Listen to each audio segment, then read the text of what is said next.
Bonjour à tous, j'espère que vous allez bien. Alors aujourd'hui, on se retrouve pour un nouvel épisode des Cieux ouverts. Aujourd'hui, on va parler du bon suivisme partie 2. Hier, on traitait la partie 1, mais aujourd'hui, nous allons aborder la partie 2. Avant cela, prions. Père Céleste, nous voulons te dire merci. Merci pour une nouvelle opportunité de pouvoir apprendre. Nous voulons placer ce moment entre tes saintes et divinement de sorte à ce que tu puisses prendre le contrôle. Seigneur, je prie afin que tu puisses toucher tes enfants qui écoutent actuellement. Utilise-moi également de sorte à pouvoir apporter le message que tu as pour tes enfants en ce jour. Et je prie afin qu'à la fin de toute chose, ton nom soit glorifié. Accepte, Seigneur, nos remerciements au nom de Jésus. Amen. Alors, comme je vous disais, aujourd'hui, on va aborder tout simplement la partie 2, un bon suivisme.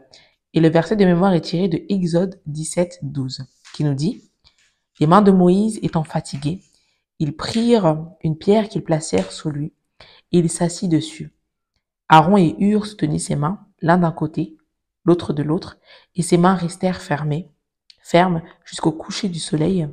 Que l'Éternel bénisse la lecture de sa parole. » Alors ici, concrètement, c'est vrai qu'on a abordé la partie 1 hier, et l'accent était porté sur le fait que, en tant que leader, ou en tant que suiveur plutôt, il est important de pouvoir rechercher non pas ses intérêts personnels, mais les intérêts communs.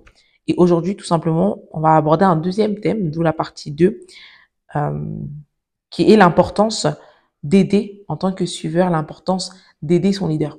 Parce que bien entendu, des leaders, c'est des êtres humains avant tout, ils ont également besoin d'aide à un moment donné.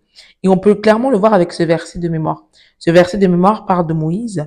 Moïse qui était au bout d'un certain temps très fatigué.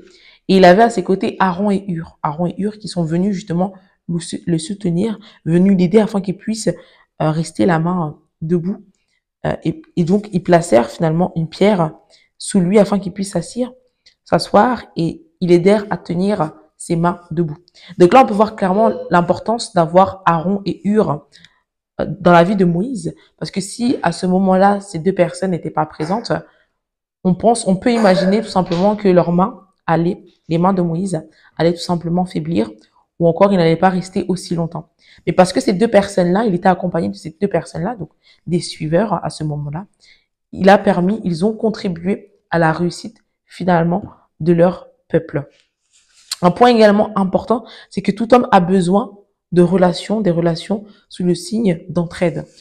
Encore une fois, on a tous besoin d'avoir ces personnes autour de nous qui pourront justement contribuer à la réussite, une réussite personnelle, qui contribueront justement à notre bien-être. Des personnes qui vont nous aider parce qu'on a tous besoin d'hommes. Personne n'est complet par lui-même. De la même manière, on peut voir avec l'exemple de Jésus. Jésus était également accompagné. Et donc, cela nous enseigne tout simplement que de la même manière que Jésus était accompagné, nous avons également besoin, en tant qu'être humain, d'être accompagnés des personnes justement qui pourront nous aider à un certain moment. Parce que oui, c'est possible, à un certain moment, on pourra faiblir potentiellement. Il y a des moments où on ne sera pas forcément au top de notre forme.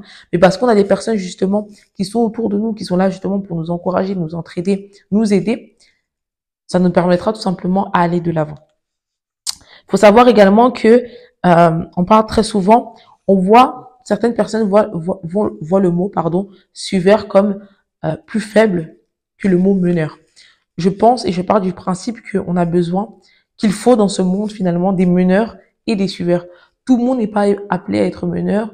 De la même manière, tout le monde n'est pas appelé à être suiveur. Et parce que là, on se focalise justement sur le suiveur. Il faut savoir qu'à partir du moment où vous êtes suiveur, et encore une fois, c'est le cas également pour les meneurs, mais je pense qu'à partir du moment où vous êtes un suiveur, chacun doit exceller dans son domaine. Si vous êtes un suiveur, vous devez le faire de façon excellente. Et pour cela, encore une fois, il y a certaines choses que vous devez avoir, certains traits de caractère que vous devez avoir en tant que suiveur. Par exemple, il faut que vous soyez une personne disposée. Disposée dans le sens où lorsque votre leader aura besoin de vous, vous puissiez être présent, pouvoir répondre aux besoins qu'il désire à ce moment-là. Ou encore fiable. Malheureusement, aujourd'hui, il y a des suiveurs qui sont pas forcément fiables, qui utilisent les faiblesses de leur leader. On va donner un exemple. Un leader qui a du mal à gérer son argent, par exemple, un suiveur qui le sait, pourra utiliser cette faille-là pour pouvoir emprunter de l'argent sans que le meneur puisse s'en apercevoir. Donc c'est pour ça c'est important que le suiveur, un bon suiveur en tout cas, doit être fiable. C'est très important qu'il le soit. Et donc, comme j'ai dit, disposé, prêt à venir en aide à son meneur, à son leader, à tout instant, à chaque moment. Ici, dans l'exemple encore de Moïse, on peut voir que lorsqu'on regarde l'histoire, parce que là, c'est seulement inversé, mais lorsqu'on étudie l'histoire, on voit que Moïse n'avait pas appelé ces hommes-là à venir l'aider. Mais ils ont su comprendre quel était le besoin à cet instant-là de Moïse. Et c'est pourquoi ils ont agi de la sorte. Et c'est pourquoi, en tant que suiveur, vous devez également être prédisposé à comprendre quel est le besoin avant même que votre meneur finalement vous le demande. Vous devez être disposé à pouvoir aider votre meneur, votre leader. Donc encore une fois, tout leader, tout meneur a besoin d'aide. Personne n'est complet par lui-même. Si tout le monde était finalement, personne n'avait besoin de personne, je pense que le monde, bon, déjà que c'est vrai qu'il y a beaucoup d'égoïsme, mais je pense que ce serait accentué. Mais Dieu a tellement bien fait les choses que finalement on a tous besoin les uns des autres. De la même manière que les parties de notre corps, ils sont tous différents, mais finalement tous fonctionnent ensemble pour pouvoir être un qui est le corps. De la même manière pour le corps du Christ, on a tous besoin les uns des autres. Et c'est pourquoi, encore une fois, un meneur a besoin finalement de suivre des personnes qui seront là pour l'épauler, l'accompagner, l'aider dans ses moments de faiblesse ou non, mais qui pourront en tout cas comprendre quels sont les besoins de ce leader-là à chaque instant. Un autre exemple biblique qu'on peut également citer, c'est David.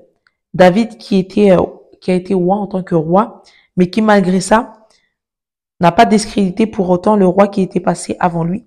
Il est resté loyal. Il est resté loyal malgré tout. Un meneur ne doit pas penser que parce qu'il est meneur, il est au-dessus, comme je le disais plus tôt, ou encore rabaisser ses suiveurs. Parce que finalement, c'est une équipe, ils fonctionnent ensemble. Le meneur et les suiveurs sont aussi importants les uns que les autres. Et on peut voir justement que David avait cette sagesse-là, il avait cette compréhension-là, de dire que c'est pas parce que le roi Saul, finalement, c'est pas parce que je vais succéder au roi Saul que je dois maintenant le prendre de haut. Bien au contraire, il est resté loyal et fidèle à son roi. Finalement, j'aimerais quand même mentionner le fait que faut faire attention aux mauvais suiveurs qui profitent, comme je le disais, de leur chef, des suiveurs qui ne voient pas forcément l'intérêt général, mais qui regardent à leurs propres intérêts à eux personnels. Ça a été évoqué hier, je le pense, mais c'est important encore une fois de le souligner. Un bon suiveur aide son leader. Il contribue au groupe. Il n'est pas là pour encore répondre à ses désirs personnels, à ses intérêts personnels, mais il est là tout simplement, il a été positionné en tant que suiveur pour pouvoir contribuer au bien finalement de l'équipe, parce que je pense que tout ce qui va toucher au leader indirectement, le suiveur, pardon, sera également impacté par cette chose-là. Donc c'est important de ne pas regarder à ses propres intérêts, mais de regarder, d'ouvrir un peu son champ de vision et de rechercher également les intérêts de tous. Alors je vous encourage, si vous êtes un suiveur, à être un bon suiveur. C'est important.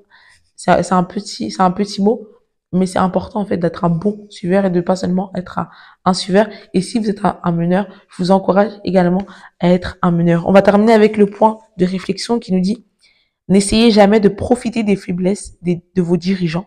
Aidez-les au contraire.